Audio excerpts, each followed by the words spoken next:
Enggak, Fadal. Bismillahirrahmanirrahim. Assalamualaikum warahmatullahi wabarakatuh. Waalaikumsalam warahmatullahi wabarakatuh. Waalaikumsalam warahmatullahi wabarakatuh. Alhamdulillahirabbil alamin. Wassalatu wassalam ala Rasulillah amma ba'du. Alhamdulillah pada hari ini tanggal 29 Rabiul Awal 1442 Hijriah atau tanggal 15 November 2020 kita bisa berkumpul lagi untuk melaksanakan kewajiban kita sebagai muslim, yaitu mempelajari ilmu syar'i, mengkajinya juga. Yang alhamdulillah pada hari ini kita masih membahas kitab yang sama, yaitu Fikih Asmaul Husna, yang akan dipandu oleh guru kita Ustadz Abu Umar Indra Hafizahullah Ta'ala, yang alhamdulillah Ustadz sudah hadir di tengah-tengah kita. Maka untuk mempersingkat waktu dan tempatnya kami persilahkan Ustadz. Ya, jazakumullah khairan. Assalamualaikum warahmatullahi wabarakatuh.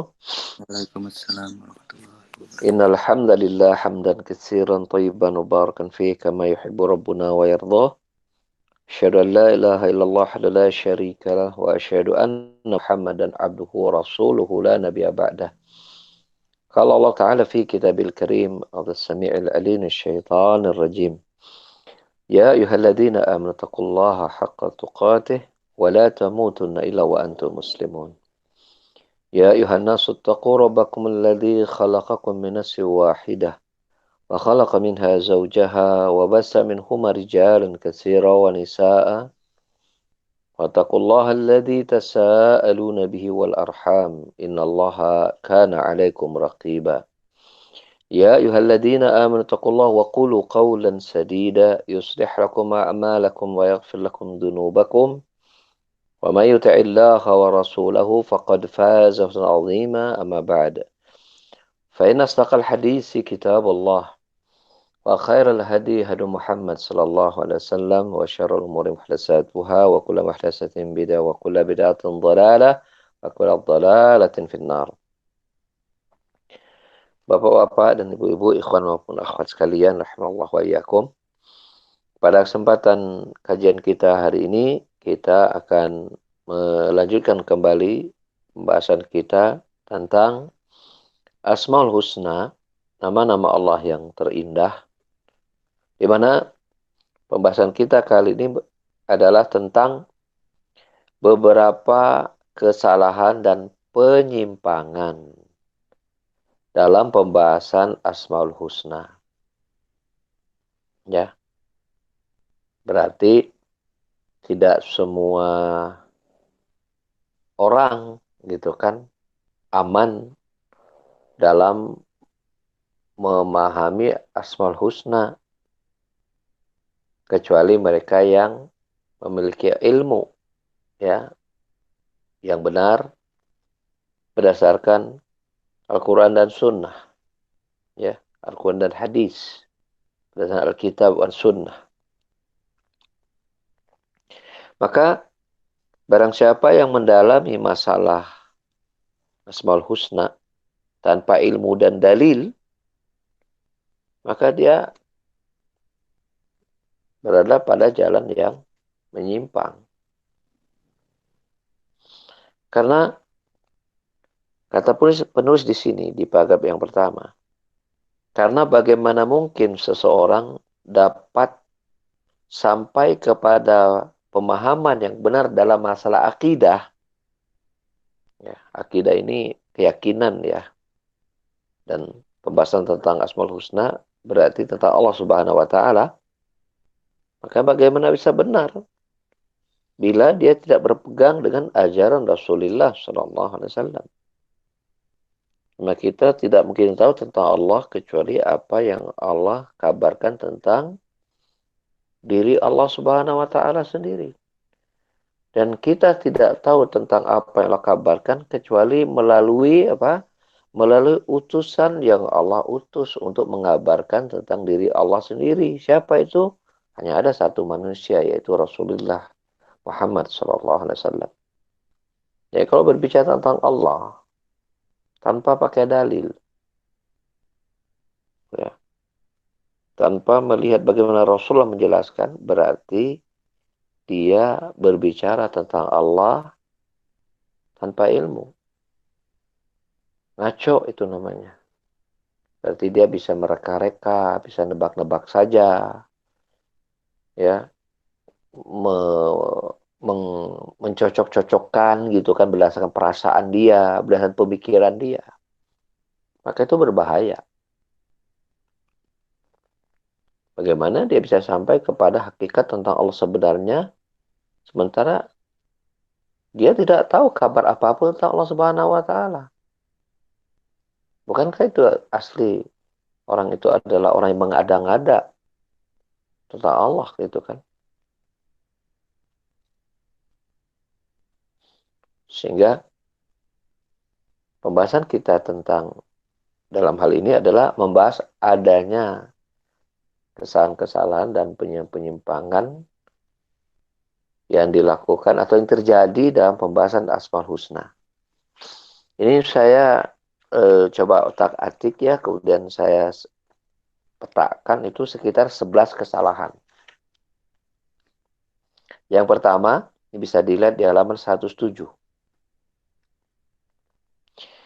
Ya, 107 di kalimat yang pertama paling atas. Yaitu kata mereka, penyimpangan pertama yaitu memahami bahwa setiap nama Allah itu memiliki khasiat yang mujarab dalam menyembuhkan penyakit tertentu. Nah, gitu. Misalnya, kalau penyakitnya penyakit mata, maka obatnya adalah nama Allah yang ini, misalnya. Ya, mungkin kalau mata berarti melihat, berarti nama Allah kan Al-Basir. Maka nama Allah yang pas untuk penyakit mata itu adalah Al-Basir. Dengan melahirkan amalan, bacalah Al-Basir sekian kali misalnya. Al-Basir, Al-Basir, Al-Basir. Nanti penyakit matanya sembuh. Dan ini ngaco namanya. Penyakit telinga.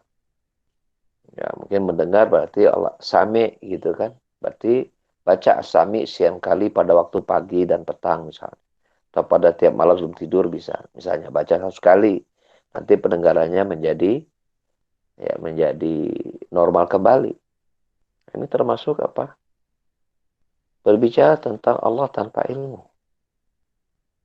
Ya. Demikian juga pada penyakit-penyakit yang lain kok. Penyakit tulang ini. Gitu. Penyakit itu sifatnya fisik ya. Sehingga dia menentukan penyakit-penyakit yang ada itu kemudian dicocok-cocokkan ya dengan nama Allah yang ada. Ini namanya mereka bukan pakai ilmu dalil ya, ilmu agama, tapi namanya ilmu cocokologi namanya. Atau kirologi ya, kira-kira.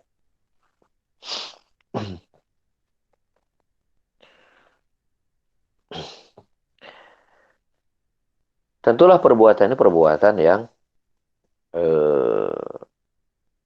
menyimpang ya. Dan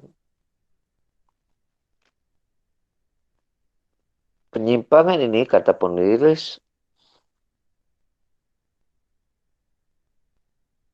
terjadi pada dua sisi. Sisi yang pertama, dia menyeret manusia ke dalam perbuatan bid'ah yang tidak pernah disyariatkan. Nah, bid'ah ini saya ingin sedikit jelaskan dulu karena sebagian orang yang awam itu sudah langsung alergi dengan kata bid'ah gitu. Padahal bid'ah itu ucapan Rasul ya, bukan ucapan golongan-golongan tertentu. Dan banyak tuduhan-tuduhan dari orang-orang yang nggak paham agama sih kita menyebutnya ya, yang minimal belum paham ya. Itu kalau ngebidah-bidahkan tuh berarti aliran radikal gitu. Aliran keras gitu. Nah ini perlu kita dudukkan dulu persoalannya. Pertama, Kata bid'ah itu adalah ucapan Rasul. Bukan ucapan si anu, atau milik sebuah mazhab tertentu, milik lembaga tertentu, milik orang tertentu. Bukan. Tidak boleh seseorang itu mengucapkan kata-kata, mengatasnamakan agama, kecuali dia harus merujuk kepada ucapan Rasul. Nah, termasuk kata bid'ah ini. Ya, kata bid'ah ini adalah ucapan Rasul yang mengucapkan kata bid'ah. Sehingga sikap kita, maka harus adil. Harus adil. Bila itu masuk dalam kategori bid'ah, maka ya kita dudukkan hukumnya bid'ah.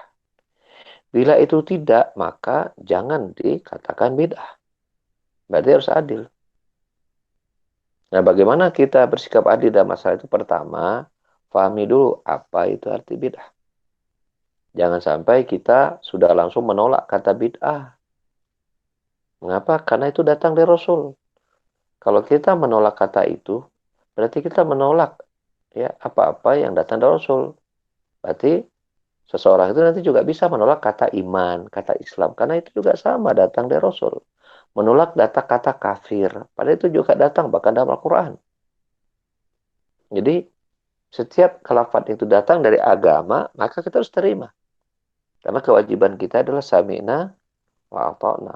Dengar dan taati. Ya, dengar dan taati. Tinggal bagaimana kita mendudukkan masalah itu secara proporsional aja. Secara fair aja, secara adil aja gitu kan. Jangan sampai menolak tanpa dalil hanya karena terjebak pada opini-opini umum atau perasaan dia gitu. Langsung kok dengar kata bid'ah berarti ini mah radikal misalnya. Wah, ini mah keras gitu. Nah, itu kan berarti kita terjebak pada opini yang ada atau terjebak pada perasaan dan hawa nafsu kita sendiri gitu kan. Nah, ini kan nggak boleh dalam kita beragama, ikuti dalil. Nah, Rasulullah SAW itu mengucapkan kata bid'ah. Apa kata beliau? Bahwasanya kullu bid'atin dhalalah. Setiap bid'ah itu adalah sebuah penyimpangan, kesesatan, kebid'ahan itu. Maka kita harus pahami kata bid'ah itu adalah penyimpangan. Kita samakan dengan penyimpangan-penyimpangan yang lain seperti kekufuran, kafir, itu penyimpangan dalam agama. Kemaksiatan itu penyimpangan dalam agama. Maka kebid'ahan pun sama, penyimpangan dalam agama. Ya. Nah, itu harus kita dudukkan dulu seperti itu. Apa konsekuensinya? Konsekuensinya kita harus berusaha menghindarinya. Kita tahu kufur itu berbahaya, tidak baik buat agama kita, maka hindari kekufuran. Kita tahu maksiat itu berbahaya bagi agama kita, kita hindari kemaksiatan. Begitu juga kata bid'ah. Ketika Rasul menyatakan itu ada sebuah penyimpangan, kesesatan, berarti Rasul ingin agar kita menjauhinya. Ya, menjauhinya. Nah, kita tidak mungkin bisa menjauhi perkara tersebut, baik perkara kufur, perkara maksiat, ataupun perkara bid'ah, bila kita tidak mengenal amalan-amalan apa yang menyebabkan kekufuran, amalan-amalan apa yang masuk dalam kategori kemaksiatan juga termasuk perkara bid'ah. Amalan-amalan apa saja termasuk amalan kebid'ahan. Nah, kita tidak mungkin bisa mengetahui amalan tersebut sebelum kita mengetahui apa definisi dari kata bid'ah. Apa definisi kata bid'ah? Ulama berbeda pendapat tentang definisi bid'ah. Ya, mereka ada yang mengkategorikan bid'ah itu artinya lawan dari sunnah. Ya, sunnah itu artinya apa yang datang dari Rasul, maka bid'ah adalah lawan dari sunnah. Berarti apa-apa yang tidak datang dari Rasul, maka itu berarti bukan sunnah atau alias bid'ah. Ada lagi ulama yang lain menyatakan bahwasanya, dan ini lebih komprehensif ya. Bid'ah itu artinya sebuah, kalau kita menyebut bahasa kalau sekarang, sebuah kreasi baru lah. Kreasi baru yang mengatasnamakan agama gitu. Dari akal pikiran semata gitu kan. mengatasnamakan agama. Ya. Yang ini tidak ada dasarnya, baik dari ayat maupun contoh dari Rasul. Dan niat orang yang membuat kreasi ini dalam rangka untuk apa? Untuk eh, menambah agar punya nilai lebih gitu dalam pendekatan dirinya kepada Allah. Artinya dari sisi niatnya dia ingin mendapatkan kebaikan. Hanya saja berlebihan begitu dalam aplikasinya, sampai melampaui batas gitu, seperti itu. Nah, dari sisi niat itu pelaku bid'ah memiliki niat yang baik. Niatnya ingin mendekatkan diri kepada Allah, mendekatkan diri ingin beribadah kepada Allah Subhanahu wa taala. Maka dari sisi ini Rasulullah tidak menghukumi sesatnya. Dari sisi niat Rasulullah tidak hukum sesat. Rasulullah menghukum sesat dari sisi tata cara pelaksanaannya gitu. Maka hukum bid'ah itu bisa dinilai dalam yang kelihatan. Adapun dalam hati kita tidak bisa menghukumi niat orang tersebut. Bisa jadi orang melakukan bid'ah itu amalan hatinya tuh lebih ikhlas daripada orang melaksanakan sunnah. Bisa jadi. Ya, bisa jadi. Hatinya bisa jadi lebih ikhlas ketika dia melakukan amalan tersebut daripada orang yang di atas sunnah. Cuman persoalan hati bukan menjadi ranah hukum.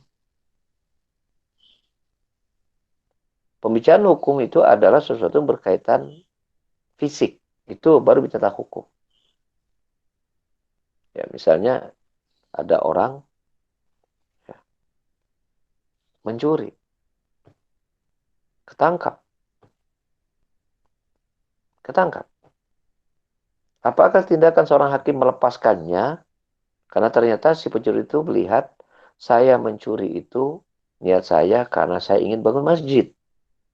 Niat saya ingin bantu orang tua.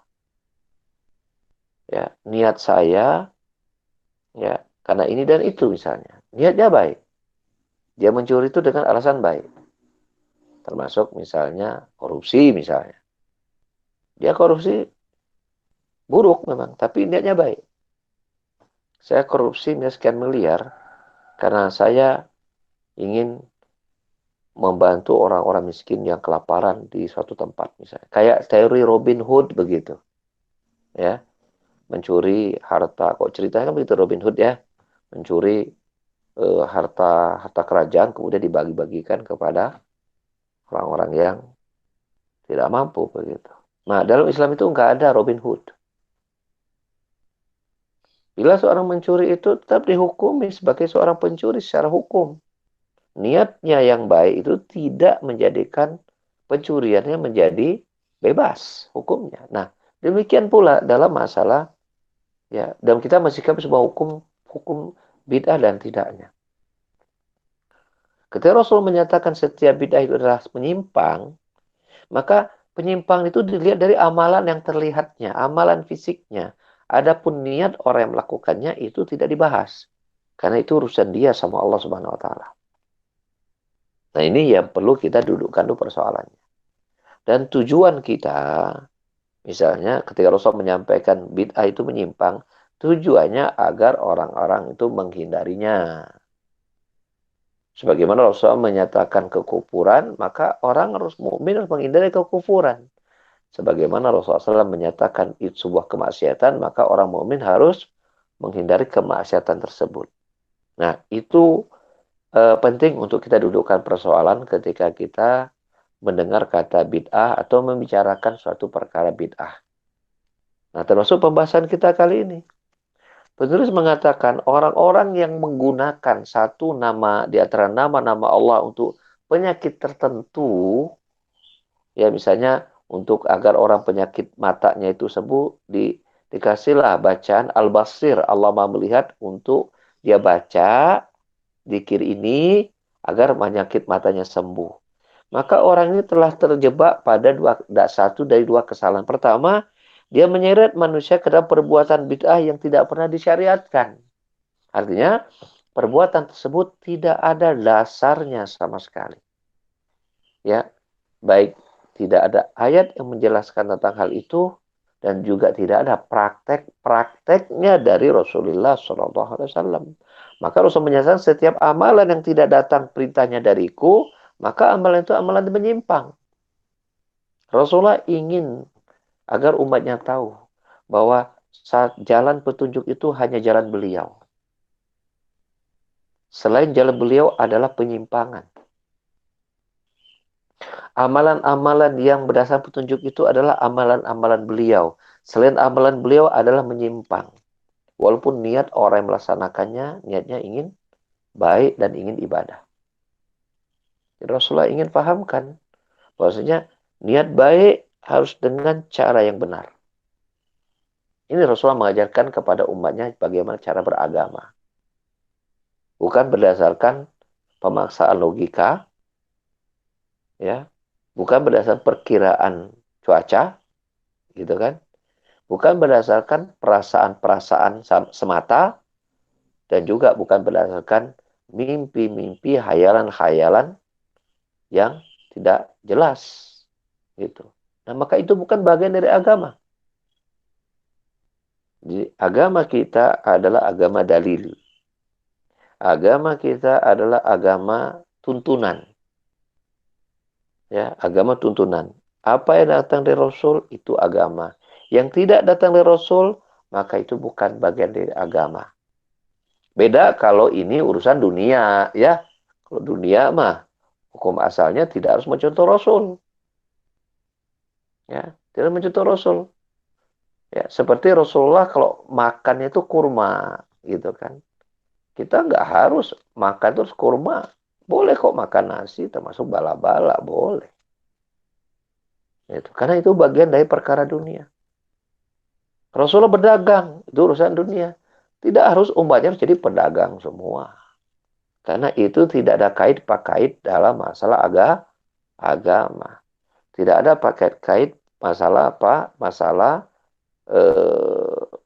bimbingan Rasul dalam masalah itu.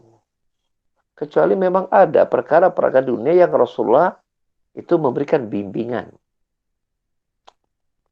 Ya, secara khusus dan memberikan hukum tertentu pada perkara dunia tersebut. Contohnya, makan dengan tangan kanan dan tangan kiri.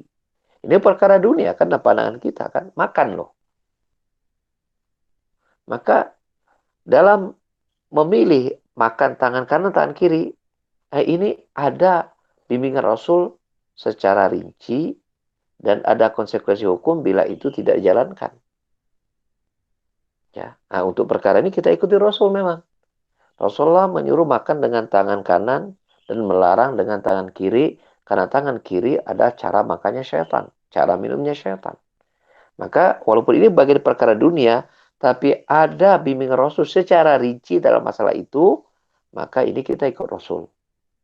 Beda dengan menu makanannya, Rasulullah tidak menyebutkan menu makanannya harus kurma, menu makanannya harus gandum, menu makanannya harus daging kambing misalnya, menu makanannya harus daging unta, itu tidak didetailkan oleh Rasulullah SAW. Maka kita biarkan dia dalam keumumannya. Jangan kita rincikan. Masalah haji. Rasulullah SAW memberikan bimbingan manasik haji. Tapi Rasulullah tidak memberikan rincian. Pergi hajinya harus pakai apa? Apakah harus jalan kaki? Harus pakai unta? Ya, atau pakai kuda? Tidak dirinci oleh Rasul. Maka seseorang boleh berangkat haji itu dengan memakai kendaraan apapun. Mau jalan kaki boleh. Mau pakai kuda boleh. Mau pakai unta, mangga. Mau pakai mobil, silahkan. Mau pakai sepeda, ya lanjut. Mau pakai pesawat, silahkan. Nah begitu. Karena itu tidak dirinci oleh Rasulullah SAW. Nah, dalam masalah memilih Asmaul Husna untuk nama penyakit tertentu, itu bagian dari agama. Kalau sudah bagian dari agama, maka ini sudah tidak ada apa? Tidak ada tawar-menawar dalam sisi itu. Kalau tidak ada contohnya dari Rasul, tidak ada penjelasannya dari ayat, maka ya tindakan kita harus menghindarinya. Masuk contohnya tadi, menggunakan nama-nama tertentu dari Asmaul Husna untuk penyakit tertentu. Maka ini satu perbuatan ya menyimpang karena tidak ada contohnya dari Rasulullah SAW dan tidak ada penjelasannya bimbingan dari Allah Subhanahu Wa Taala. Itu kesalahan yang pertama seseorang yang melakukan perbuatan ini. Kesalahan yang kedua adalah orang tersebut memalingkan manusia dari zikir-zikir yang disyariatkan dan pengobatan-pengobatan Islami yang berdasarkan Al-Quran dan Sunnah dan hadis. Ya. Kita tahu misalnya, seseorang yang bisa penyakit mata, ada nggak tuntunan pengobatan mata dalam Islam? Zikir-zikirnya atau pengobatan? Jawabannya ada. Ada. Ya ada. Contoh misal zikir kalau kita sakit mata, ya kembali kepada zikir-zikir yang umum. Bagaimana kita berdoa kepada Allah agar apa? Agar penyakit kita, mata kita sembuh. Ya, penyakit mata kita sembuh. Seperti itu. Ya, seperti dengan doa ya Allahumma rabbana seperti misalnya Allahumma rabbana atau hadis Rasulullah SAW, hadis riwayat Muslim ya ketika seseorang itu sakit maka hendaklah dia pegang bagian yang sakit lalu dia membaca bismillah 3 kali ya bismillah bismillah bismillah bisanya sakitnya sakit mata dia pegang matanya ya kan lalu kemudian dia baca bismillah 3 kali bismillah bismillah bismillah bismillah lalu dia ikuti dengan bacaan 7 kali dengan bacaan a'udzu bi izzatillah wa qudratihi min syarri ma ajidu wa ahadiru 7 kali. Ini hadis sahih riwayat Muslim. Nah, orang akhirnya apa? Meninggalkan ya zikir-zikir, bacaan-bacaan dan cara-cara pengobatan yang ada tuntunannya dari ayat dan hadis akhirnya. Ketika dia membuat sebuah amalan yang tidak dicontohkan Rasul. Termasuk diantaranya hadis sahih juga dari riwayat Muslim kalau saya nggak salah ingat. Termasuk obat mata adalah apa? Meneteskannya dengan air kencing unta. Ini kalau yang umroh atau haji apalagi itu ya, itu ada dijual itu air kencing unta. Harganya sekitar 20 real. Kalau 1 real mah bisa 3.000 sekitar berarti 60.000 itu. Satu botol aqua kecil. Ya. Itu 20 real itu. 60 ribuan lah kira-kira. Kalau susu onta 5 real. 10 real kok susunya. Nah, itu juga minuman sehat itu. Kalah susu etawa mah gitu. Itu gunanya itu tuh untuk obat tetes mata dan boleh diminum. Air kencing unta asal kuat we minum nama. Yang te yang bisa melawan rasa itu gitu ya gitu. Nah itu kan zikir ada, benda untuk pengobatan mata juga ada. Akhirnya apa? Ketika manusia melakukan amal-amal yang tidak ada contoh Rasul, orang akhirnya meninggalkan pengobatan sesuai dengan tuntunan Rasul kan akhirnya.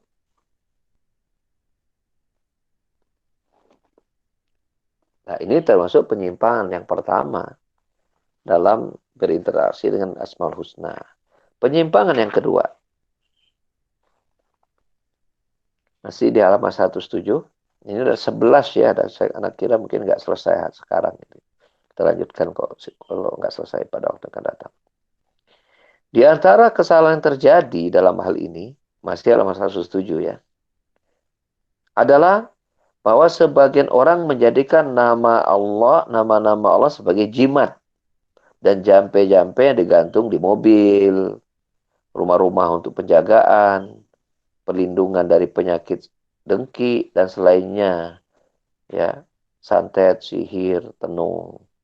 Ini ada perbuatan yang tidak disyariatkan karena tidak pernah diajarkan dalam Al-Quran dan hadis. Bahkan nas-nas syariat melarang dari hal tersebut, sebagaimana sabda Nabi SAW, "Man ta'allaqa tamimatan fala atammallahu lahu." Barang siapa yang menggantungkan jimat, maka Allah tidak akan menyempurnakannya. Ya, termasuk kan, kalau kita lihat ada orang eh, menggantungkan nama Allah, ya misalnya berupa ayat kursi gitu kan, Allahu la ilaha illallahul qayyum, digantungkan di mobil, jadikan gantungan mobil gitu kan, itu ayat kursi teh untuk jaga-jaga gitu.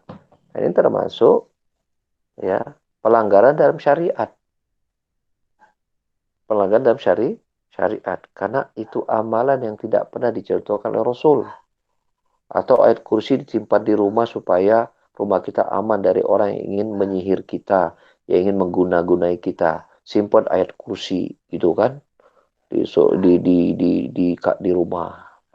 Atau kalau ingin pinter, nama Allah itu misalnya Allah Al-Alim. Ditulis, lalu kemudian dibakar, kemudian itu dimasukkan, setelah dibakar itu masukkan abunya itu ke dalam gelas lalu diminum biar pinter misalnya. Nah, ini termasuk amalan-amalan yang merendahkan nama-nama Allah Subhanahu wa taala. Ya, seperti itu. Dan ini termasuk amalan yang tidak dicontohkan oleh Rasulullah sallallahu alaihi wasallam. Itu penyimpangan yang kedua.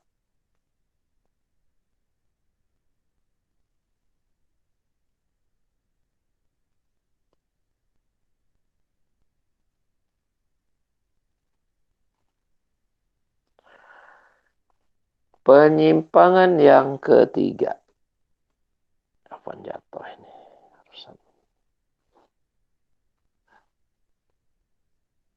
Tes. Ada keluar suaranya? Ada, Ustaz. Ya. Penyimpangan yang ketiga.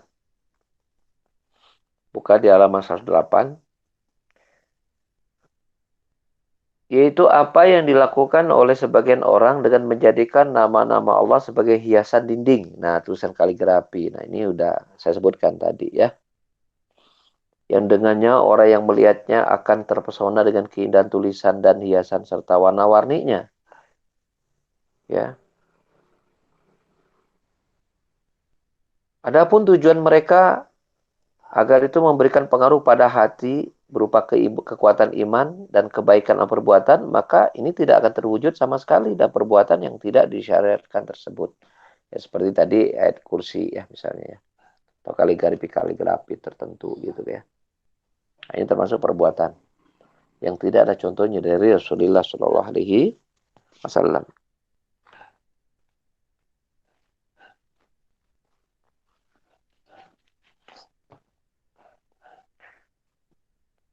Yang keempat, di antara kesalahan pula dalam hal ini adalah prasangka sebagian orang bahwa mana hadis barang siapa yang mengamalkan 99 asmaul husna maka dia akan masuk surga. Maka kemudian mereka dengan hadis tadi menjadikan nama-nama Allah sebagai wirid harian, sebagai zikir harian, zikir pagi, zikir sore gitu. Ya. Atau mereka menjadikan itu zikir yang wajib dibaca habis sholat wajib misalnya. Ya, sehingga sebagian mereka mengulang-ulangnya bacaan itu sebanyak puluhan kali atau ratusan kali. Misalnya kalau habis sholat wajib membaca nama Allah tertentu, misalnya dibaca Ar-Rahman, dibaca sekali Ar-Rahman, Ar-Rahman, Ar-Rahman, Ar-Rahman, Ar-Rahman. Jadi kan bacaan rutin setiap habis sholat wajib misalnya. Sekian kali. Bila kita pengen rezekinya lancar, maka dibaca nama Ar-Razzaq, Allah pemberi rezeki setiap habis sholat, kian kali misalnya 100 kali. Ya Razzaq, ya Razzaq. Dijadikan soal itu bacaan yang wajib.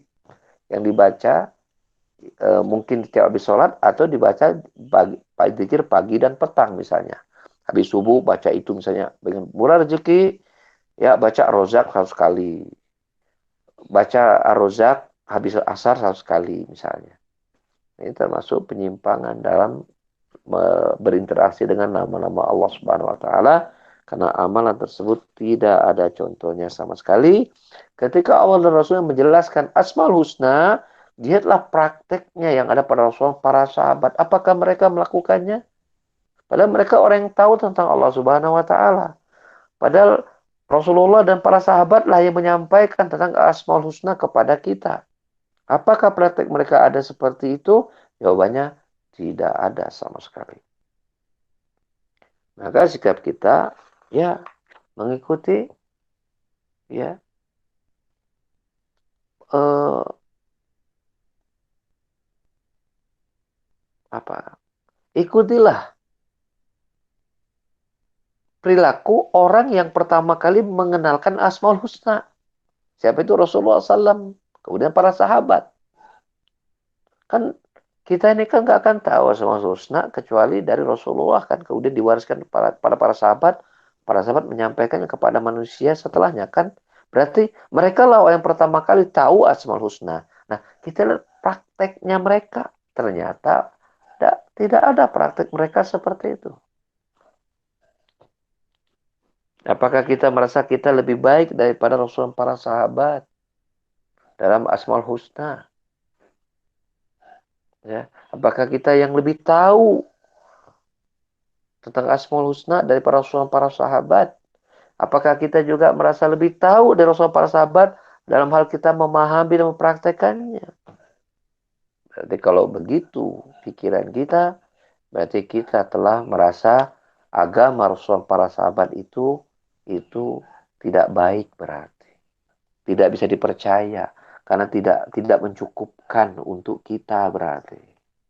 Berarti namanya suudzon dengan Rasul para sahabat kalau begitu. Merasa amalan Rasul dan amalan para sahabat itu masih belum mencukupkan kita. Masih belum sempurna, masih belum komplit untuk kita sebagai umatnya. Itu kan. Maka ini harus kita perbaiki ya pola pikir yang seperti itu. Ikuti Rasul maka kita akan selamat. Kita kalau ikut Rasul insya Allah selamat. Jaminan selamatnya besar. Tapi kalau kita mengikuti perasaan pikiran kita sendiri atau mengikuti orang-orang tertentu, pendapat orang lain, ya, mana jamin hari kiamat kita akan selamat? Gak ada. Tapi kita ikuti Rasul, jaminan selamatnya itu sangat-sangat tinggi.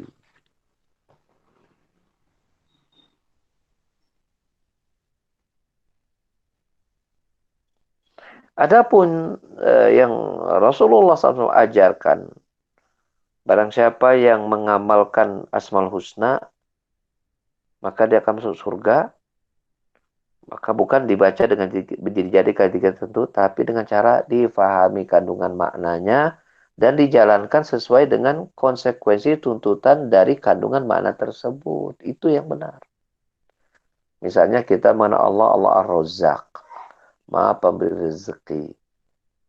Bagaimana ketika kita tahu Allah Maha Pemberi rezeki? Satu, bergantunglah hati kita kepada Allah sebagai zat yang memberikan rezeki. Jangan kita gantungkan rezeki kita kepada diri kita sendiri, apalagi kepada orang lain. Jangan. Kita tahu rezeki kita itu Allah yang ngatur, Allah yang ngasih. Maka bergantung dan mintalah kepada yang kasih dan yang mengaturnya. Jangan kepada selain dia. Nah, kan begitu aplikasinya kan seperti itu. Yang kedua, Allah memberikan rezeki suka kepada yang halal-halal, berarti kita cari rezeki itu yang halal-halal saja. Ya, kita lakukan amal-amal yang Rasulullah ajarkan kepada kita berdasarkan perintah Allah agar rezeki kita lancar. Di antaranya menyambung silaturahim. Itu akan memurahkan rezeki, memanjangkan umur. Nah, itu cara kita berinteraksi dengan nama Allah Ar-Razzaq. Itu. Atau ketika kita berdoa, minta kepada Allah, ya Allah, murahkan rezekiku. Nah, kita panggil nama Allah Ar-Razzaq dalam permintaan doa kita tersebut. Maka ini benar. Nah, begitulah cara kita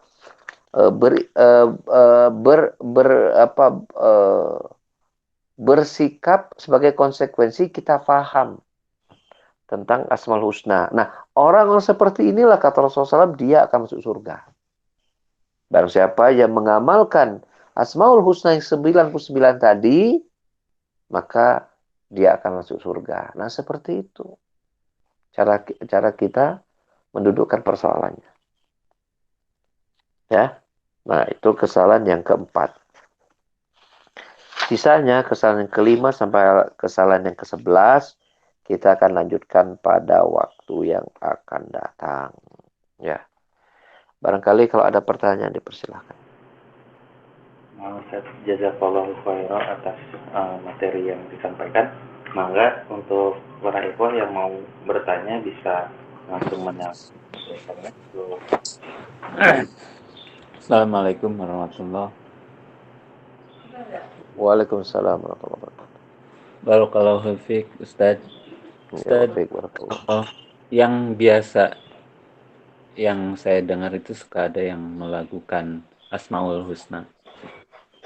Itu bagaimana, Ustaz? Ya, tidak ada contohnya Rasulullah SAW. Rasulullah tidak mengajarkan dendangan di gendangan tertentu kaitan dengan Asmaul Husna. Tidak ada.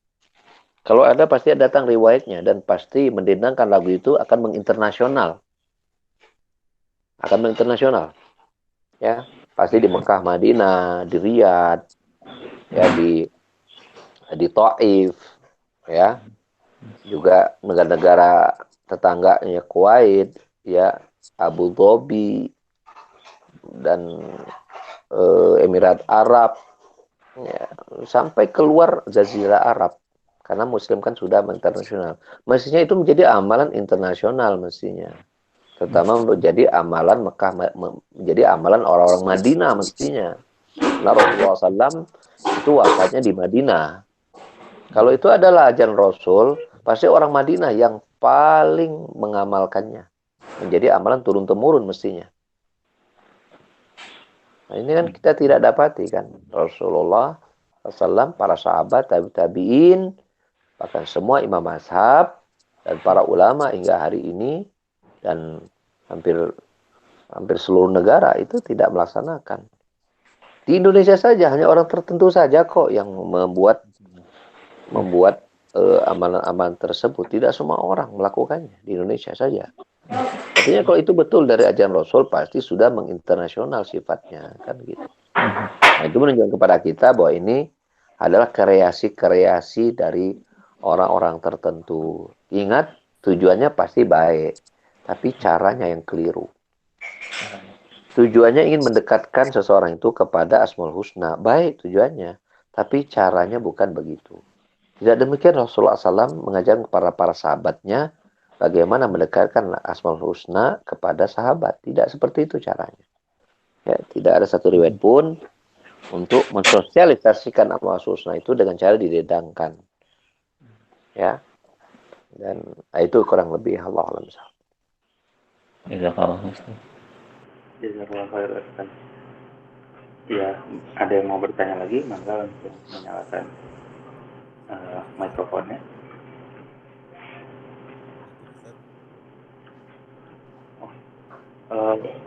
Kayaknya suaranya kecil banget. Iya, kecil banget. Waalaikumsalam, Ustaz. Waalaikumsalam. Iya, mungkin bisa diketik dulu mungkin, Mas. Kayaknya soalnya suaranya kecil banget. Oke. Iya. Nanti ketik aja, ya. Coba ngobrol dulu, Pak. Ke saya agak kedengaran. Coba sampaikan langsung dulu. Ya, Ustaz, ini kaitannya dengan Ar-Razzaq, Ustaz. Ya, Ar-Razzaq. Ar-Razzaq dengan kita yakin bahwa pemberi rezeki itu Ar-Razzaq, hanya kaitannya suka pada saat proses, Ustaz. Proses kita berusaha mencari rezeki tersebut. Nah, kadang-kadang merasa kok menuhankan proses. Nah, itu ininya gimana, Ustaz? Iya. Gitu aja, Mensiasatinya. Itu gimana, ya, Ustaz? baik. Ustaz. Iya, baik. Ya. Dalam perkara ini, ya, jadi bagaimana kita mengaplikasikan Allah sebagai pemberi rezeki buat kita, sementara ketika kita di perung-perungan anak, gitunya, di perak-perakan anak, gitunya, di perung-perungan, di pencaknya, perung-perungan teh. di lapangannya misalnya kita tuh dagang gitu kan, misalnya kita jualan sayur. Nah, kan kita fokus melayani pembeli kan gitu kan. Kan nggak bisa kita bercabang-cabang mikirin Allah berrezeki, kemudian apa ketika melayani tamu, presentasi kita pasti melayani dengan baik, memberikan. Kalau kita nggak fokus kan nanti bisa salah kembalian itu. Maksudnya kembalinya 10.000, dia kembali 100.000 pulang ke rumah, beak we duitnya gitu. Untuk belanja deui mah gitu. Nah, apakah seperti itu? Tidak. La yukallifullahu nafsan illa usaha gitu kan. Allah Subhanahu wa taala tidak memberikan beban kepada hambanya kecuali sesuai kemampuannya. Fattakullah mastata'tum. Kita bertakwa kepada sesuai kemampuan kita. Itu yang pertama. Yang kedua, bahwasanya innamal a'malu binniyat. Amalan itu tergantung dari niat. Maka para ulama menjelaskan bahwa niat itu dibagi beberapa keadaan. Yang dibagi berdasarkan jenis pekerjaan. Ini pekerjaan. Nah, yang pertama adalah di awal. Maka untuk di awal semua orang harus meluruskan niat. Misal ketika kita ingin berdagang di pasar tadi contohnya. Maka niat kita sebelum kita berangkat ke pasar, ya, sebelum kita berangkat ke pasar, niatkan bahwa kita ingin mencari nafkah untuk keluarga. Ya. Karena Allah Subhanahu wa taala mewajibkan kita untuk mencari nafkah. Jadi hadirkan di situ bahwa kita cari nafkah karena Allah menyuruh kita. Maka cari. Orang yang melaksanakan suatu pekerjaan karena dia tahu Allah yang nyuruh, itu orang yang ikhlas namanya. Ya kenapa lu kok semangat amat cari kerja? Ya Allah yang nyuruh. Nah, itu ikhlas tuh berarti. Karena dia lakukan karena Allah nyuruh. Berarti kan karena Allah kan? Karena Allah yang nyuruh. Itu ikhlas berarti. Ya. Nah, yang kedua, ya, ketika itu dilaksanakan. Nah, ini saya ambil dua contoh. Pertama, melayani pembeli di pasar. Kedua, sholat. Sepakat kita tadi di awal niat sholat atau berangkat ke pasar, niatkan untuk ibadah kepada Allah Subhanahu wa taala. Ya, pertanyaannya, ketika kita sholat, apakah yang kita pikirkan adalah niat kita yang awal tadi atau konsentrasi pada bacaan sholat? Jawabannya apa? Bacaan sholat. Konsep pada bacaan sholat, karena itu adalah bagian dari khusyuk, dan khusyuk itu perintah Allah Subhanahu wa taala. Ya kan? Maka ini tidak merusak niat yang pertama tadi, bahwa ini adalah ibadah kepada Allah Subhanahu wa taala. Begitu juga pada melayani pembeli dengan baik. Karena Allah menyuruh kita untuk berdagang secara, ya, Rasulullah SAW kepada kita untuk melayani pembeli dengan baik.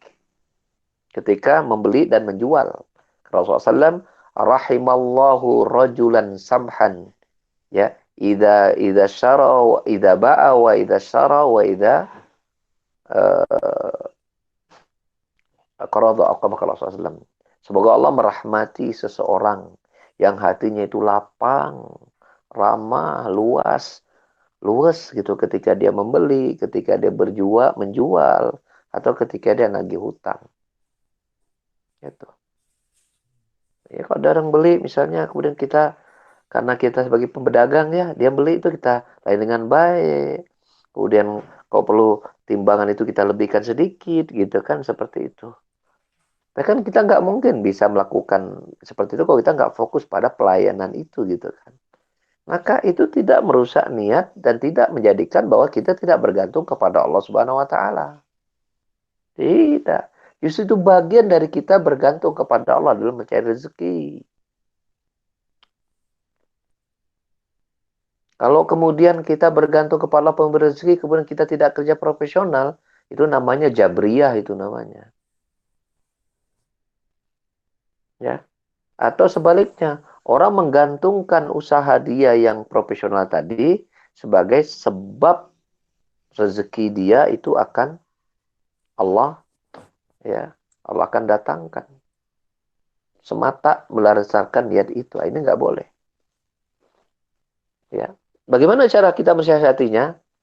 Ya, cara kita mensiasatinya agar niat kita tadi yang awal tetap terjaga dengan baik. Cara mensiasatinya adalah apa? Ingatkan bahwa kerja profesional ini bagian dari perintah Allah Subhanahu wa taala. Niatkan begitu. Niatkan bahwa saya ini harus mulai dengan baik karena Islam mengajarkan kita untuk melakukan pekerjaan kita dengan profesional. Niatkan itu bagian dari inilah akhlak seorang muslim, bekerja secara profesional. Karena apalagi dia niat bahwa kalau saya sebagai pedagang, saya ingin menjadi pedagang, tampilan sosok pedagang yang saleh, pedagang yang muslim, sehingga itu menjadi dakwah bagi pedagang yang lain. Dan mungkin ada kalau pedagang itu misalnya orang kafir, mungkin dia melihat akhlak saya sebagai seorang pedagang muslim, dia bisa berubah masuk Islam. Dakwah lagi masuk ke situ, dan itu tidak mengganggu ketawakalan kita kepada Allah Subhanahu Wa Taala soal rezeki. Ya. Tergantungan utuh kita sebagai Allah pemberi rezeki tidak tidak berkonsekuensi kita nggak kerja secara profesional. Itu justru malah salah dalam mensikapi ya Allah sebagai pemberi rezeki. Nah sekarang begini, ya apakah Rasulullah SAW ketika mengajarkan Islam kepada Utsman bin Affan, Abu Bakar As-Siddiq, yang notabene dua sahabat ini pedagang besar sebelum masuk Islam, konglomerat besar sebelum Islam datang. Apakah ketika Islam datang mereka nggak boleh lagi jadi pedagang? Mereka berhenti jadi pedagang? Mereka kemudian tidak berdagang secara baik? Jawabannya tidak. Contoh yang lain, sahabat Abdurrahman bin Auf. Ketika beliau hijrah dari Mekah ke Madinah, ini masih bujangan dia ini. Ya, itu pindah dari Mekah ke Madinah, sampai di Madinah itu fakir, bukan miskin lagi, fakir. Super kerek kacidakna pisan tah gitu. Gitu. Enggak punya apa-apa. Ya. Sampai mau dikasih kebun gitu oleh orang Madinah yang dijadikan saudara oleh Rasulullah SAW kepada Abdurrahman bin Auf. Tapi Abdurrahman bin Auf setelah mendoakan keberkahan pada penduduk Madinah ini, dia hanya minta ditunjukkan pasar di Madinah yang mana. Ditunjukkanlah pasar Ukaz. Berhasil. Kalau Abdurrahman bin Auf tidak berdagang secara profesional, kita tidak akan kenal Abdurrahman bin Auf sebagai seorang konglomerat kaya dari Madinah. Tidak akan. Apakah kemudian kita menganggap para sahabat orang tidak bergantung kepada Allah sebagai pemberi rezeki? Jelas para sahabat soal Allah nggak usah ditanyakan iman mereka. Nah begitu. Jadi dalam kita mengaplikasikan nama-nama Allah Subhanahu Wa Taala, lihat para sahabat lah. Kita akan dapati contoh-contoh yang sangat-sangat aplikatif ya. Seperti itu. Jadi intinya kerja profesional, niatkan kita ini untuk menjalankan bahwa ini perintah Allah Subhanahu Wa Taala untuk profesional, dan mudah-mudahan itu menjadi akhlak seorang muslim yang itu bisa dicontoh oleh muslim yang lain. Orang muslim itu lebih pantas untuk profesional daripada selain mereka. Karena Islam itu harus menjadi unggulan, harus menjadi teladan. Nah begitu. Kita lebih pantas lagi untuk profesional daripada orang-orang luar agama kita. Karena Islam itu adalah agama teladan, agama contoh. Nah, tampilkan itu sebagai perwujudan kita sebagai seorang muslim yang beragama Islam yang benar. Allah a'lam bishawab. Jazakallahu khairan atas penjelasannya. Mangga yang mau bertanya lagi. Ada satu lagi hadis Nabi SAW, mumpung saya ingat.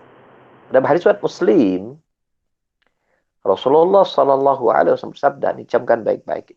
Agar jangan sampai ada kesan kalau orang udah bicara agama itu bawaannya itu etos kerjanya jadi letoy gitu, jadi kacau gitu. Sebab itu nggak ada dalam ajaran Islam itu. Para sahabat tetap profesional dan etos kerjanya tinggi. Ya setelah mereka jadi kafir, kemudian setelah mereka dari kafir jadi muslim. Dalam hadis Muslim, Rasulullah SAW bersabda, ihris ala ma yanfa'uk wasta'in billah wa la ta'jaz. Ya, bersabda, bersungguh-sungguhlah kalian.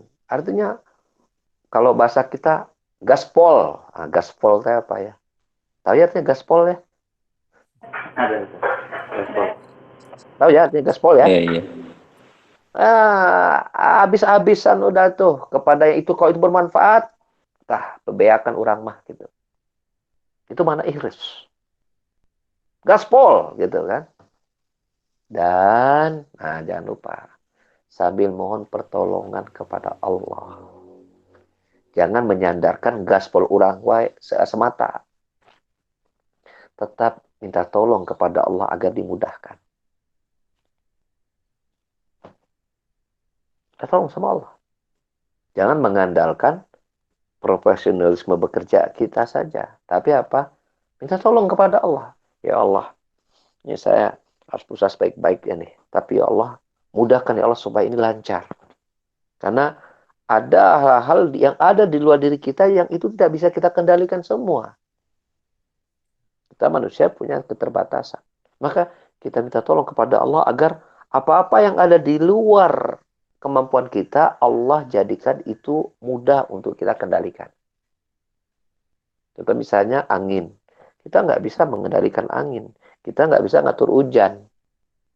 Kita udah buat ini planning, gitu kan. Misalnya kita ada proyek nih bangun rumah. Nah usaha manusia kita apa?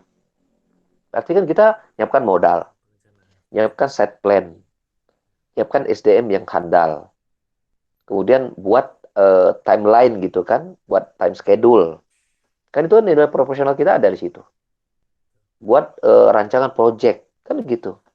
Tapi kita bisa nggak, setelah kita ngatur waktu, ini 2 tahun beres misalnya. Tapi kan kita nggak bisa ngatur, nggak akan hujan selama, kita bisa nggak ngatur hujan. Ini hujan, kita bisa hanya perkiraan hujan itu 3 bulan misalnya.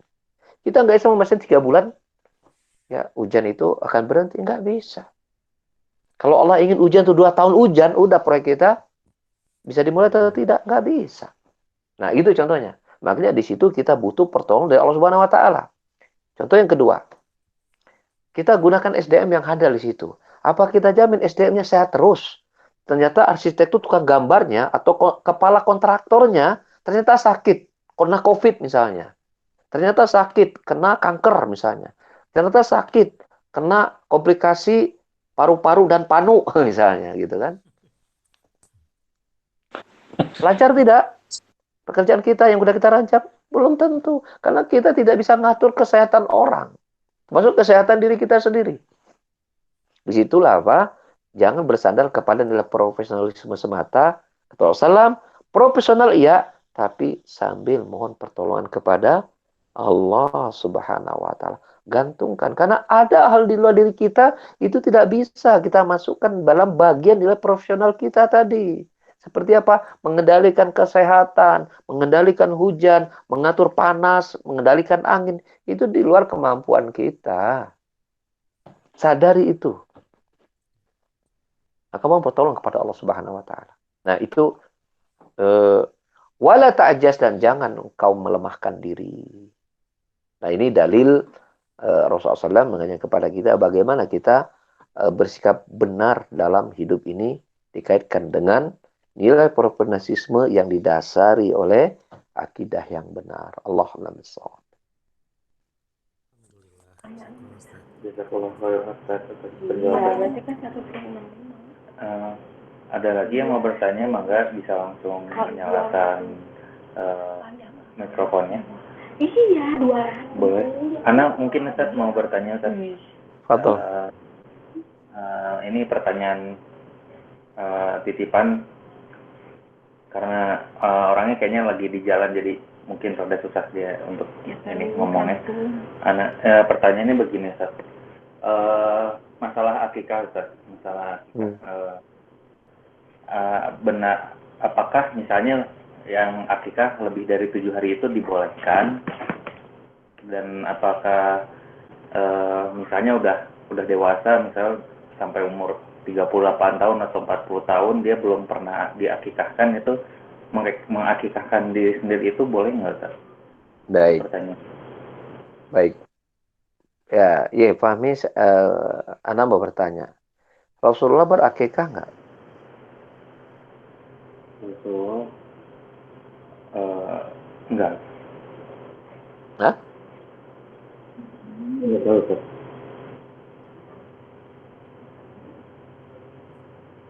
Rasul berakikah tidak? Anak nggak tahu Ustaz. Walau. Ya, ya intinya gini. Dalam masalah ini para ulama beda pendapat. Ulama beda pendapat. Melihat bahwa Rasulullah SAW juga melaksanakan akikah ya di masa beliau jadi Rasul, gitu kan? Karena beliau berakikah ya. Nah itu jadikan dalil oleh para ulama bahwasanya barang siapa yang tidak bisa berakikah di hari ketujuh, ya, riwayat yang disebutkan kalau nggak bisa hari ketujuh ke hari 14, kalau nggak bisa 14 hari ke-21 gitu kan. Bagaimana ini dinyatakan sahih oleh Syalbani rahimahullah ta'ala. Itu kan nggak bisa hari ke-7, hari ke-14. Nggak bisa hari ke-14, hari ke-21 gitu kan. Maka ulama pendapat supaya menyatakan boleh. Bila tidak bisa di hari ke-7, 14, 21 itu, di saat dia mampu, di saat dia dewasa pun, dia boleh mengikatkan dirinya sendiri sebagaimana itu dilakukan oleh Rasulullah SAW. Sebagian ulama ilmu menyatakan tidak boleh, tidak harus berakikah lagi. Karena Rasulullah melakukan itu karena Islam belum datang. Ya, Islam belum datang. Dan ketika Rasul berakikah, para sahabat yang masih bisa tua juga tidak mengakikahkan diri mereka. Tidak kemudian kita dapati riwayat para sahabat juga mengakikahkan diri mereka setelah mereka masuk Islam. Ya, di saat mereka sudah dewasa. Itu juga tidak ada riwayat. Ya. Sehingga akikah itu datang, ada Rasul itu khusus untuk beliau, ada pun akikah itu datang syariat untuk anak-anak yang baru lahir dalam Islam. Namun pendapat yang kedua ini bahwa apabila telah berlalu hari ke-7 atau ke-14 atau ke-21, ya, sehingga tidak terlaksana akikah itu karena sebab mungkin tidak tahu atau karena sebab mungkin nggak punya biaya dan seterusnya, maka tidak ada kewajiban lagi bagi dia untuk berakikah. Lalu bagaimana dengan hadis Nabi SAW? Kullu mauludin murtahinun bi aqiqatihi. Ya, tudbahu fi sabihi wa tuhlaku wa tusamma aqama Rasulullah. Setiap bayi yang lahir itu tergadaikan dengan akikahnya.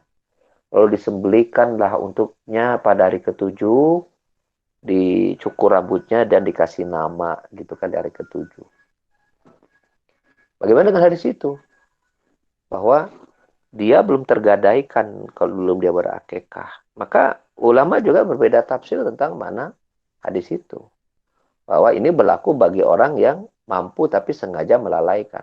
Dia sudah tahu hukumnya. Tapi mereka yang tidak mampu, maka mereka dimaafkan oleh Allah Subhanahu wa Ta'ala dengan sebab itu. Apalagi dia sudah punya niat tapi tidak mampu, maka dia tetap mendapatkan kejelasan hadis tersebut.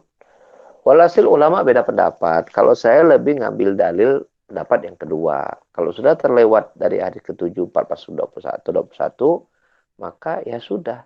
Karena akikah itu adalah ibadah khusus pada waktu yang khusus. Ibadah khusus pada waktu yang khusus. Maka bila kemudian kita terlewat karena sebab-sebab dan udzur yang syar'i, maka tidak ada kewajiban kita mengqadha istilahnya gitu kan, atau menggantinya di hari yang lain. Di saat kita sudah mulai mampu. Ini tidak kita nggak seperti itu ya. Ini pendapat yang saya pilih ya intinya ya. Walhasil ini ulama beda pendapat. Dan pendapat yang saya pilih merupakan pendapat Asy-Syaikh Albani rahimahullah ta'ala yang beliau jelaskan dalam kitab Tamamul Minnah. Ya, begitu. Allah a'lam bishawab.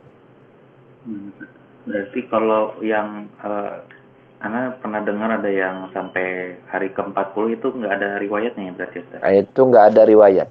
Kalau 40 nggak ada riwayat. Yang ada 7, 14, 21. Kelipatan 7. Kalau kelipatan 40 juga nggak masuk kelipatan 7. Kelipatan 7 kan 49. Atau 42 kan. 7 kali 6 baru 42. 7 kali 5, 35. Nggak ada yang 40 kok kelipatan 7 mah, bagian. Jadi nggak ada dasar itu, 40. Kan, cuman karena budaya kita, dan itu sebenarnya warna Hindu, agama Hindu. Saya dulu belajar budaya Hindu, saya dulu waktu saya kuliah, ketika saya membuat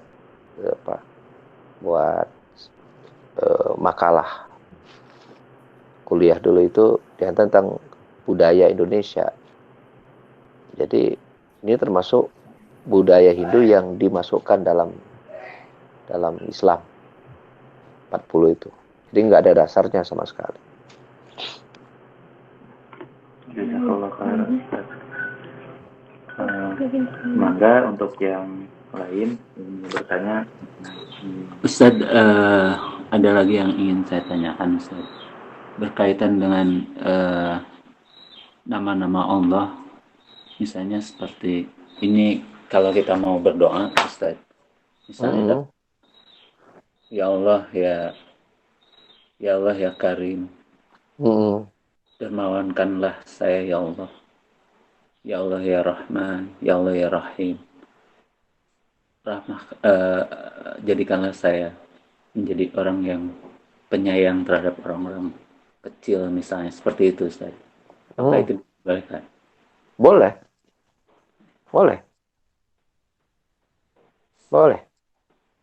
Karena dijelaskan oleh para ulama, termasuk Syekh Abdul Razak, itu Allah itu mencintai sifat-sifatnya itu teraplikasikan oleh makhluknya. Jadi Allah itu Rahim, Yarhamur Ruhama. Allah itu penyayang dan menyukai orang-orang penyayang. Maka bila kita berdoa kepada Allah, Ya Rahman yang penyayang, jadikan aku penyayang kepada sesama, ya, maka ini boleh. Ya, seperti Jawad, Karim, dermawan. Ya. Wajat yang maha dermawan, jadikanlah aku dermawan kepada sesama hambamu. Boleh. Ya, boleh. Ya. Allah bersama. Jazakallah, Ustaz.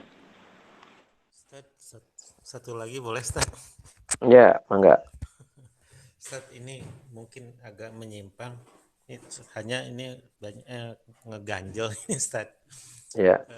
Permasalahan ini, Ustaz, subhat mengenai pembatal keislaman itu, Pak Ustaz. Ya. 10 pembatal keislaman. Saya khawatir aja mensikapinya. Ini kan sekarang ini kan banyak sekali yang, mohon maaf, pemikirannya itu kan menurut Ana itu banyak yang sesat lah ininya, Ustaz, terutama khususnya misalnya sudah mulai memusuhi membenci syariat misalnya, atau mendukung orang-orang kafir misalnya. Nah, yang begitu apa kita udah boleh menghukumi mereka sebagai batal Islamnya, Ustaz? Itu yang Ana tanyakan. Terima kasih, Ustaz. Iya. Sebenarnya kita sudah sempat kita singgung-singgung juga pada pembahasan kita sebelumnya. Harus dibedakan, ya, hukum dan menghukumi. Nah, itu beda. Hukum dan menghukumi. Kalau hukum, semua orang bisa menetapkan hukum suatu perbuatan.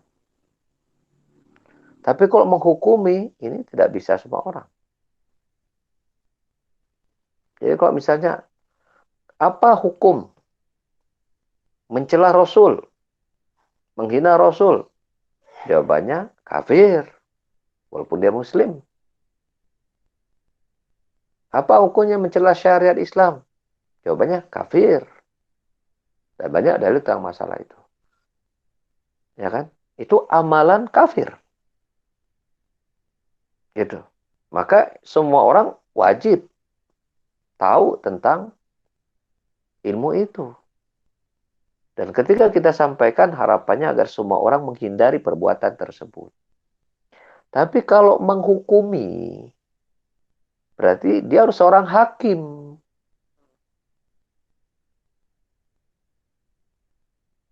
Nah, kalau kita bukan hakim, kita nggak boleh melakukan itu. Lalu kemudian ada konsekuensinya sebagai orang kafir kan begitu kan? Karena kalau kita menghakimi, berarti vonis itu jatuh. Kalau udah jatuh, konsekuensi hukumnya itu harus dilaksanakan. Nah, menjadi hakim pada orang yang hukumnya bisa kufur tadi, itu nggak bisa dilakukan oleh semua orang. Oleh karena itu, karena di negara kita sulit mencari hakim yang dan tidak ada orang dan tidak ada media, tidak ada wadah gitu kan. Maka sebaiknya kita tidak memposisikan diri kita sebagai hakim yang dampaknya akhirnya menganggap banyak orang akhirnya kafir semua, dia saja yang Islam akhirnya kan. Nah, itu kan bahaya itu. Situasi seperti itu juga berbahaya. Karena Nabi juga mengancam orang-orang yang seperti itu. Ya. Man qala li akhihi ya kafir faqad ba'a ahaduhuma, riwayat Bukhari Muslim. Barang siapa yang mengatakan kafir, kamu kafir, sini kafir misalnya. Ke sana kamu kafir, jangan dekat-dekat sini. Ya, suku asal dia muslim misalnya. Maka bila ada orang memanggil kepada saudaranya itu ya kafir, faqad ba'a ahaduhuma, maka hukumnya di sisi Allah Subhanahu wa taala itu kembali kepada salah satu dari dua pilihan. Kalau ternyata dia benar kafir, maka dia itu jatuhnya kafir si Allah Subhanahu wa taala. Kalau tidak, maka orang yang mengucapkan ini yang kafir si Allah Subhanahu wa taala. Jadi nggak aman, nggak boleh sembarangan gitu. Di sisi Allah ternyata dia masih muslim, kita hakimi kafir, maka di sisi Allah kita yang kafir, na'udzubillah min dzalik. Jadi nggak sembarangan. Walaupun dia menyerang kita masalah itu, Ustaz. Ya sabar. Sabar. Dia nyerang itu urusan dia sama Allah. Tapi kok kita salah, urusan kita sama Allah juga kan? Jadi jangan sampai kalau ada orang salah, kita membalasnya dengan kesalahan. Kesalahan dia karena kebodohan, tapi kesalahan kita dengan ilmu. Kan lebih besar dosanya kita.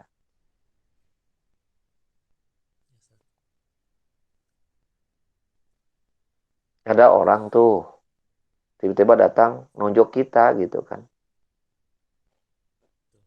Karena dia mungkin, ada orang tiba-tiba nabrak kita itu. Ya nunjuk, aku nunjuk agak susah nanti hukumnya. Nabrak kita. Karena itu kecelakaan. Apakah kemudian caranya adalah kita tabrak lagi ke kita? Apakah begitu? Kan enggak. Ada orang menggibah kita. Apakah kita gibahi lagi dia? Kan tidak. Jadi orang yang berbuat salah, kita jangan ikut-ikutan berbuat salah dalam mensikapinya. Dan itu bukan perkara mudah memang. Kalau bicara tentang menyerang kita mah, udah sehebat apa sih serangan kita dengan serangan orang kafir di masa Rasul? Udah sama belum? Saya mau tanya, udah sama belum? Belum, Ustaz. Kalau belum ya, Kalau ya harus ikuti Rasul lah. Kalau belum ya berarti harus ikuti Rasul. Rasul lebih bersabar, memilih sabar. Nah kita kok mengaku ikut Rasul ya milih sabar juga. Jangan terpancing. Jangan dikutukan dianya nyerang, kitanya juga jadi terpancing, jadi ikutan panas bahkan terbakar gitu kan. Ya jangan. Kalau kita ngikuti Rasul, maka kita harus memilih untuk bersabar. Dan kalau kita ketahui dia pada dasarnya bukan orang berilmu, maka Al-Quran mengajarkan dalam surah Al-Furqan itu, wa idza khatabahumul jahiluna qalu salama. Ketika ada orang jahil yang berbicara, maka kita ucapkan semoga kesejahteraan Allah limpahkan kepadamu. Udah tinggalkan. Sambil kita doakan, semoga Allah berikan kesejahteraan buatmu. Udah tinggalkan. Jangan diladeni, jangan dilayani. Kalau kita melayani, berarti kita juga bisa salah dari sisi yang lain. Dari sisi mensikapinya. Anggap bahwa dia keliru. Tapi kita juga bisa clear dari sisi yang lain. Sisi dia, kesalahan dia, sisi membuat pernyataan, sisi kesalahan kita mensikapi pernyataan dia gitu. Jadi sama-sama nggak aman kan? Nah yang aman ikuti Rasul, itu sabar, doakan kebaikan dan tinggalkan, jangan dilayani, jangan dilayani. Itu yang benar gitu. Toh kita berdakwah ini kan, beragama ini kan ingin ikuti Allah kan, dan ingin cari surga. Toh hari kiamat kan kita itu matinya sendiri-sendiri dan tidak ada hubungan apapun nanti dengan manusia kan, kalau hari kiamat kan. Gak akan kenal gitu kita siapa orang tua kita, siapa saudara kita, siapa tetangga kita, siapa teman kita. Nggak ada yang kenal. Semua kita udah mikirin amalan kita sendiri-sendiri gitu. Jadi anggaplah persisian kita pada hari ini, itu di hari kiamat itu udah menjadi urusan sendiri-sendiri itu.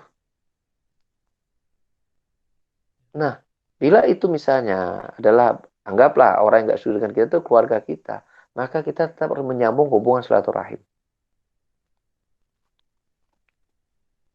Karena kalau kita sambung hubungan silaturahim, kita kena di hari kiamat dengan dosa itu. Kalau itu teman kita, ya jangan sampai itu membuat kita hubungan persahabatan jadi putus. Gitu. Ya sabar supaya kita aman agama kita dunia dan akhirat. Itu yang paling yang benar ya. Jadi saran saya, setelah mempelajari hukum pembatas keislaman, nah jangan masuk ke bab itu gitu dalam mensikapi kesalahan yang ada di tengah-tengah kita. Jangan masuk di bab itu.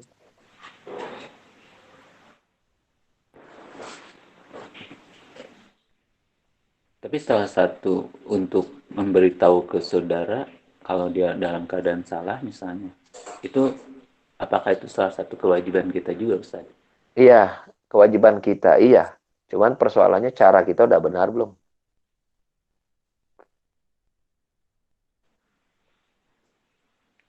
Masalahnya di situ aja. Kita harus juga lihat diri kita gitu. Anggap kita lihat ini salah gitu. Tapi kita juga harus belajar mencari ilmu. Bagaimana menyampaikannya? Bagaimana menyampaikan yang benar. Jangan sampai menyampaikannya dengan yang salah. Dosa juga kita kan, kena kan? Kena juga kita di situ. Betul. Gitu. Kita diam, saya mendoakan, itu lebih aman daripada menyampaikan dengan cara yang salah. Kalau sudah keucap, susah ditarik. Beda dengan kita diam dan sabar. Benar kan? Betul. Udah keucap itu nariknya susah.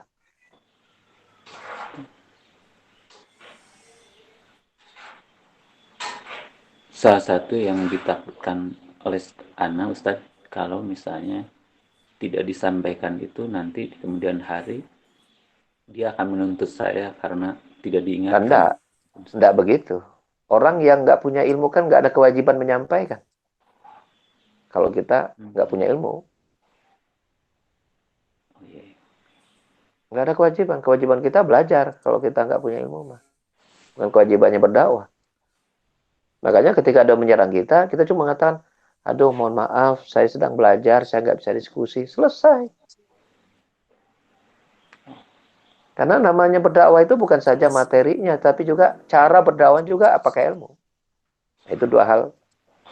Dakwah itu bukan sekedar kita tahu materi, tapi juga harus tahu ilmu cara menyampaikan. Itu ada ilmunya itu. Nggak sembarangan. Gitu. Kayak misalnya kita tahu ya bagaimana cara pupuk yang bagus untuk tanaman. Kita tahu pupuknya. Kita tahu obat untuk bunuh parasit pada tanaman kita. Kita tahu nama obatnya. Tapi berapa takarannya kan itu kan harus belajar juga cara mengatur dosisnya. Dan bagaimana cara mencampur airnya. Kan harus belajar sampai ke situ gitu. Tidak sekedar tahu bahwa ini parasitnya anu, ya obat untuk ke parasitnya anu gitu kan. Tapi juga harus tahu cara mencampur dosisnya kan. Nah begitulah dakwah juga sama. Kita tahu ini kemungkaran. Kita tahu solusinya ini. Ya, tapi cara memprosesnya juga kan kita harus belajar juga. Jadi dakwah itu perkara yang besar, bapak-bapakku sekalian. Bukan perkara ringan. Kalau sikap waro itu gimana, Ustaz? Waro itu berhati-hati pada suatu hal yang memang dikhawatirkan perbuatan dosa. Ya memang rinciannya agak rumit memang, tergantung kasus per kasus sih memang. Dia nggak bisa kita, kalau secara makna umum kayak gitu, tapi kalau dalam prakteknya waro itu ya berdasarkan kasus per kasus sih. Dan ya nggak bisa sama. Jangan-jangan salah penempatan waro lagi. Gitu kan. Mata namakan waro padahal kaharep gitu lain kawaro. Gitu. Kita harus setia sama ini kita, Ustaz. Ya gini. Jadi kalau ini kaitannya dengan kemungkaran dalam dakwah misalnya yang kita dapati ada orang tertentu. Sementara kita baru belajar, maka sikap diam dan mendoakan dan terus belajar itu yang paling baik. Itu yang paling baik. Ya, itu yang paling baik. Sabar, mendoakan dan terus belajar gitu kan. Itu yang paling baik. Padahal kita sepakat, nah kita itu aja kita pertahankan. Gitu. Salah satu doanya itu mungkin Ustaz, apakah saya boleh berdoa, ya Allah, berikanlah hidayah untuk dia, ya Allah. Boleh. Rasulullah SAW pernah berdoa kepada Allah, ya Allah, pilihkanlah satu dari dua Umar yang untuk membela agamamu, ya Allah. Dan Allah memilih Umar bin Khattab daripada Umar yang nama asli adalah dari Abu Jahal. Ustaz, jazakallah khairan katsiran Ustaz. Jazakallahu khairan katsira. Ya saya kira cukup ya, sudah hampir pukul 7. Ya. Barakallahu fikum, jazakallahu khairan. Untuk pekan depan dan pekan-pekan selanjutnya kita kajiannya hari Ahad saja ya. Karena kebetulan kalau hari Jumat itu saya kegiatan cukup banyak, jadi Sabtu paginya tuh lulus kene gitu. Oh. Lulus kolot merenya. Jadi gampang cat. Ya. Ya, kita akhiri ya. Subhanakallahumma hamdika asyhadu an la ilaha illa anta astaghfiruka wa atubu ilaik. Wa akhiru da'wana alhamdulillahirabbil alamin. Assalamualaikum warahmatullahi wabarakatuh. Waalaikumsalam warahmatullahi wabarakatuh. Jazakallahu khairan, Ustaz. Jazakallahu khairan.